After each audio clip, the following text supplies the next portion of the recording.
For those of you who are just getting to know us. I'm Heather. And I'm David. I'm Zen Rose Garden. Home of Zen Academy. We do have a quick offer at the end for those of you that want more. As well as some freebies. It's just to say thank you for hanging out with us. So stick around for all of that. As you guys come on, let us know that you're here with a hashtag live tribe. Or if you're watching on the replay, hashtag replay fam. If you have any questions, drop them in the comments. We take our jobs as teachers very seriously to help you guys gain a solid sense of spiritual self-reliance so you can be resilient and bounce back when you faceplant on the sidewalk of life. Let's play the emoji game. For those of you who already know how to play, get ready. For everyone else, here's how it goes down. As we go through the tip of the day, you pick the emoji that you think fits best. Drop it in the comments, and we will pick our favorite at the end and pull a card for that winner. I want to talk about ritual versus action because I think in our niche, which is the spiritual self-growth, personal help, self-help niche, the two things can get mixed up. Ritual versus action. This can happen two ways in our spiritual niche. And because it doesn't always happen our way in the spiritual niche, we pout. Okay. And when we get disgruntled and we're like, I did all the spiritual things I was supposed to do and it didn't happen, and we pout. I'll give you an example of ritual versus intention in the non-spiritual niche. Right. So you get an example of what we mean by ritual versus intention. Action. Ritual / intention versus action in the real world, because it translates into the spiritual niche too. Yes. Go. So the example would be the American flag. Yes. Okay. So when we were younger, we did the Pledge of Allegiance. I don't know that they still do that anymore. I don't know either, but when I did, anyway, I did the Pledge of Allegiance, you're basically pledging your allegiance to this flag as a ritual. Mm-hmm. But that doesn't make you a patriot. That doesn't make you a good person. It doesn't make you a good citizen. Right. You've got to go out and you have to do that on your own. So regardless of the ritual, that is not the action.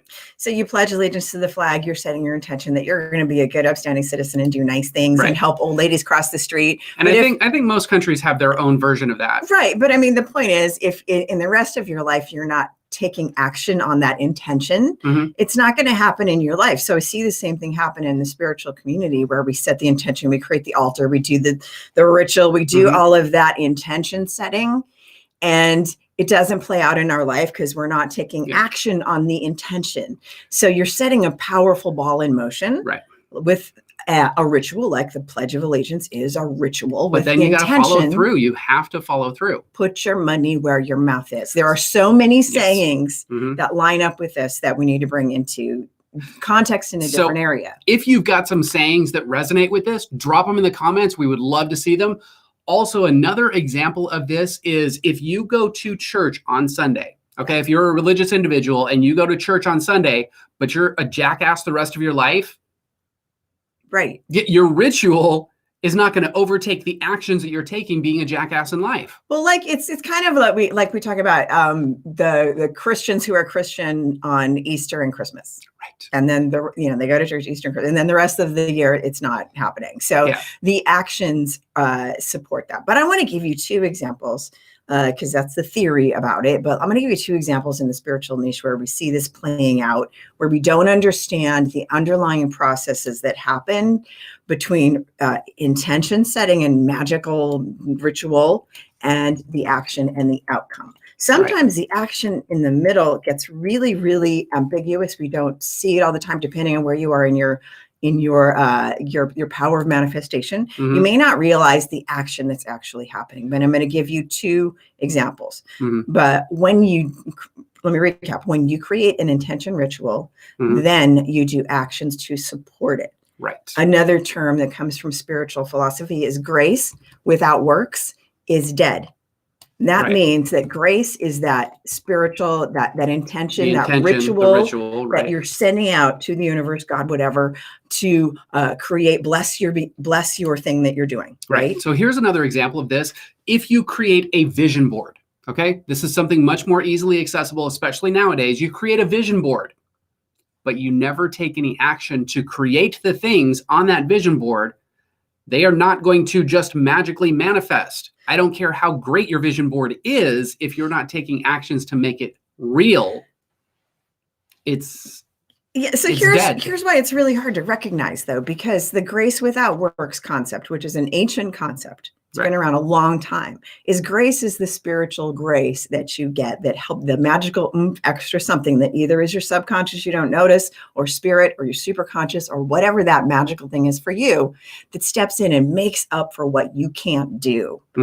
It's a math formula. It's a spiritual math formula. If you can do 20%, and you're doing it with the best of your ability and you're taking action. And that's your 100%? And that's your 100% right now. The universe, action, magic, whatever makes up 80. But you got to put in what you can put in. So that's the formula. And this is what gurus and spiritual teachers and thought leaders have been trying to teach for centuries. And will continue because, face it, the vast majority of us are going to be hard-headed and will continue to be hard-headed. And that's just who we are in our evolution. And we are on different places in our path. And if you're in that path, you need to be in that path and learn your lessons. You can't just pull somebody out of it. But to me, this reminds me of the Hanged Man card. Because we're bringing it back to tarot.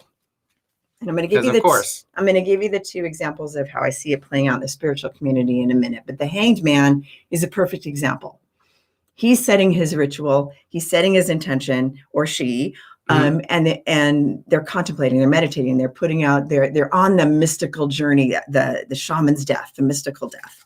The Hanged Man is not a death card, but it is a mystical death card. They're not actually doing anything, right?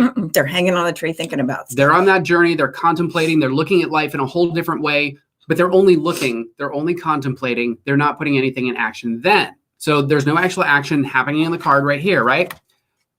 The real question is, what is he going to do or she going to do when they get off of the tree? So a real life example of this may be, I'm going to all the Bhakti festivals every single weekend. And I'm just going into, it's like going and attending the ritual. It's like you're more addicted to the ritual, the feel good of the ritual, but that takes the place of the action. We also call this spiritual bypassing, but we're reframing it in a different way today. So I want to let you guys know, we want to let you guys know in on a little secret. There's actually a formula to this, okay? And Heather is going to break down that formula for you because we like brain stuff, right? So here's the secret formula for magic. Make sure you get your pen and paper ready. Okay. Magic equals intention or ritual plus action. And that's magic. Right? Okay. Intention plus ritual and action. Magic. Your intention or ritual could be big or small. Your ritual could be just a simple intention setting thing of the day or a prayer or something like that. But the reason that the action part, here's where we get confused. The reason that the action can sometimes get skipped is that sometimes the action is so smooth and unnoticed that we don't even realize we are doing something. Now, this happens with some people, and these are the people we call master manifestors. And here's how it happens with them. You set your intention, right? Your subconscious mind, which works at 400 billion times a second, or units of information a second, billions of times faster than your conscious mind, right? It gets to work on the issue. Okay, as soon as you set that intention, the subconscious mind is off to the races. Probably already computed the answer before you even are aware of it. Finish the intention, right? So the subconscious mind puts those feelers out into your conscious mind, or maybe just out into the world, and it happens so non-consciously, you don't realize it's happening. It's working. Right. When you are the master manifestor, when you have trained yourself to build that bridge, the action becomes second nature. Right. So after the intention. So it's super magical and it feels like you're not doing any work, but it is working. Action is happening because you've worked your way up to that space.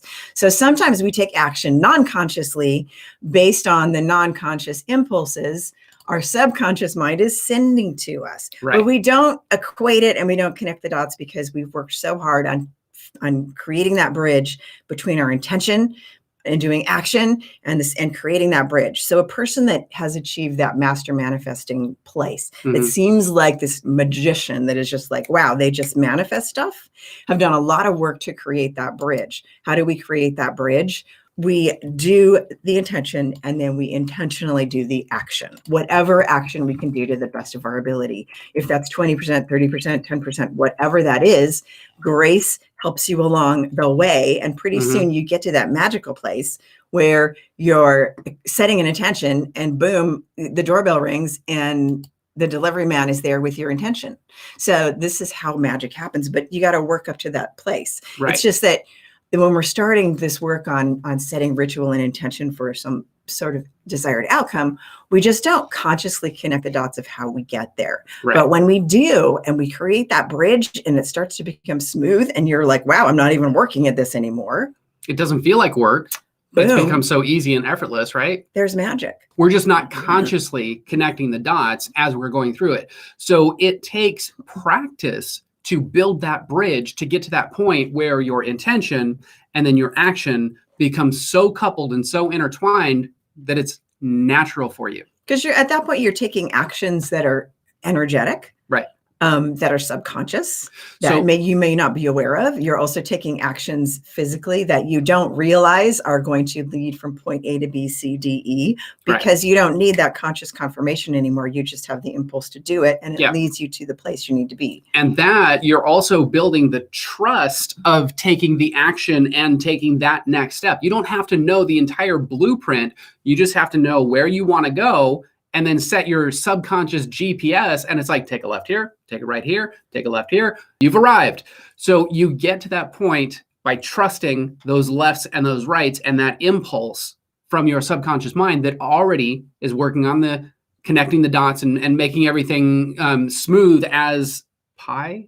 Smooth. I don't know. Pie, maybe like key lime pie. I don't know. Here's the trick, and here's what I see people slowing themselves down when it comes to trusting the flow, is that they're thinking about the flow. Like, am I in the flow? Okay, is my intuition sending me this way or that way? Let me see what my intuition wants to do. Too slow.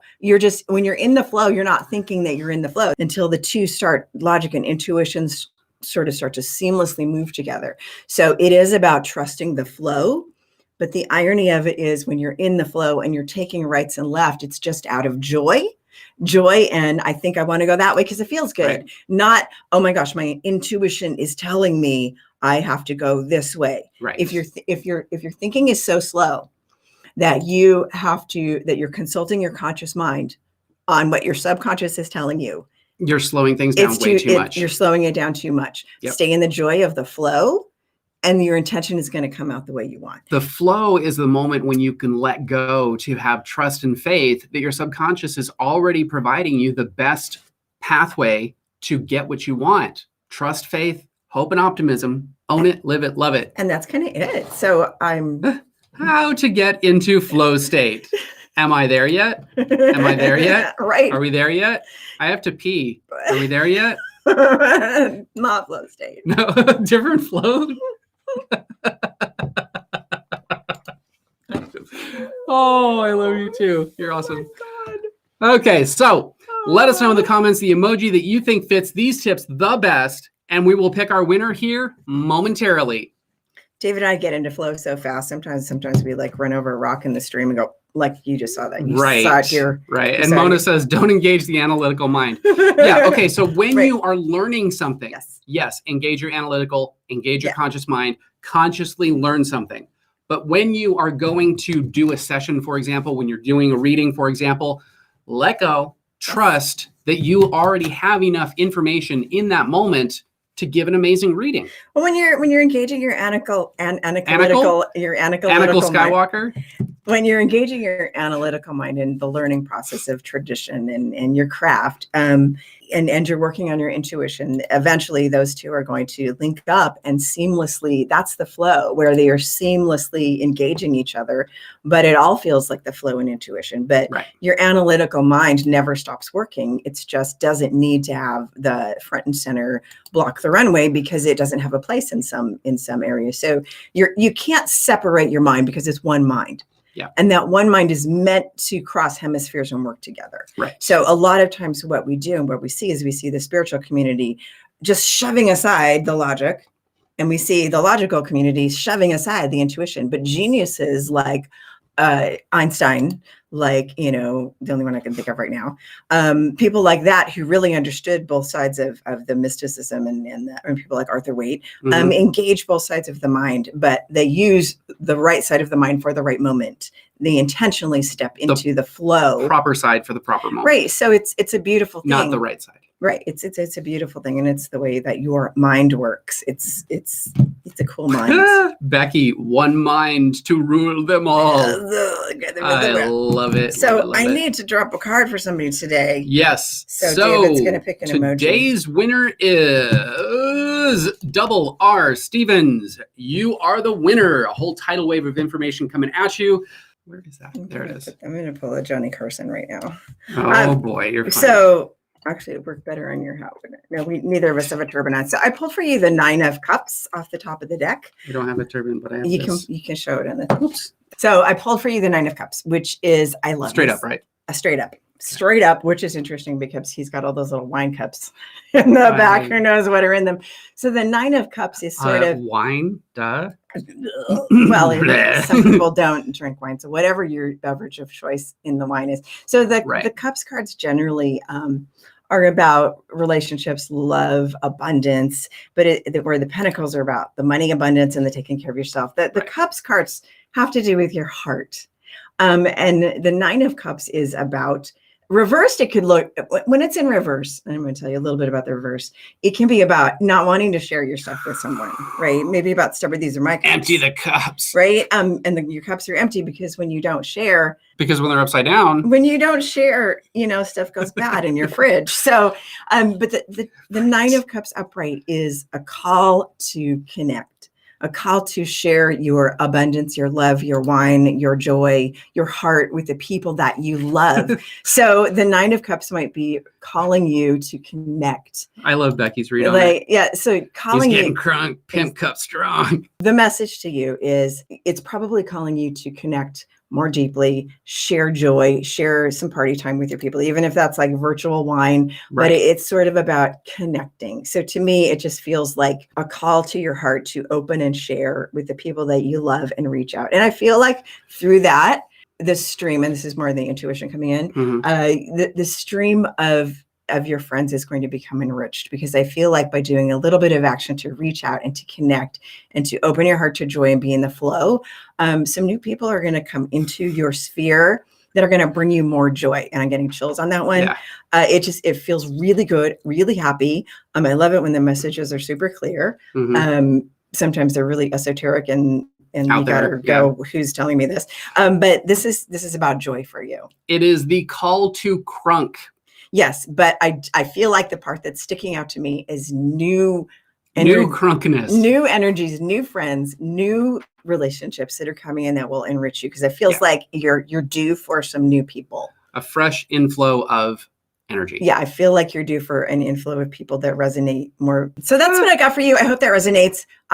In any case, it's never a bad thing to connect to people and socialize and be happy and joyful. And Becky says, people who like your brand of KoolAid. Yes. But sometimes don't drink the KoolAid. KoolAid is bad for you even without the poison. I'm just saying, because I don't know has a lot of poison. Who still knows that one? The KoolAid thing? Yeah, that's an older. Don't drink the KoolAid. Don't drink the KoolAid. That's from one of those nutty cult leaders that committed mass suicide. No bueno. Don't do that. Don't do that. Don't do that. And also don't drink KoolAid or kombucha-laid or wine. Wine is better than KoolAid for you. I'm giving you permission. Are you just saying kombucha gets you laid? That was completely in your head. Oh, okay. Double R Stevens says, this is so true. Totally resonated. Good. Thank you. Good. So glad that it helps. So we do want to take a moment to quickly tell you about that offer to join our online community where our Zen heads hang out. A couple of you are already here. Drop it in the comments. Let us know that you're here with the hashtag ZenHead4Life, where we teach all of our courses, including our comprehensive tarot course. Zen Academy was this idea that grew from our love of teaching workshops in Las Vegas since 2008. So we opened this online school in 2017, where now we have this tribe of powerhouse students from around the globe. Zen Academy is a different kind of healing center that fits in the palm of your hand. And it didn't just happen overnight. We have put all of our education, our mojo, our resources, experience into creating a safe space that delivers what has been missing from the spiritual industry for eons, decades, millennia, forever. Without all the fluff, the nonsense, and the unicorn farts some of us can do without. Also, it is not just some pop-up class that is gone when it's done. Like learn to make a crystal grid or stuff, let's be honest, you can grab for free on the internet, but meaningful courses with lots of shenanigans, well-researched information, and not just that same copy and paste stuff everywhere that you Google. And if you want in, we made it easy to access not just one class, but over 21 and growing seriously deep PhD-backed courses to binge on to your heart's content. Plus all the lifetime replays. All of them. Be sure to check it out in the description. And since you guys have watched this far, be sure to check out the goodies we've got for you. There's a link in the description below if you liked this video. Hit that what like the button. heck is that? Because we're in Gemini right now. Hey. Oh, okay, that's a crowd. Hit that like button. And if you want to see more videos like this with all the crazy shenanigans, be sure to subscribe. And spank that bell to turn notifications on. So you're the first to know when we drop a new video or go live. And we know that time is a valuable and precious resource, and the fact that you guys have chosen to spend that with us, we absolutely honor and appreciate that. But most importantly, that you are here to level up your life, your skills, your mind, and take everything to a whole new level. We absolutely honor and appreciate that even more. Thank you guys for watching. Now it's time to check out these videos. These videos over here. Right there and right there. All the videos. Check them all out. See you guys. We'll see you guys in the next video.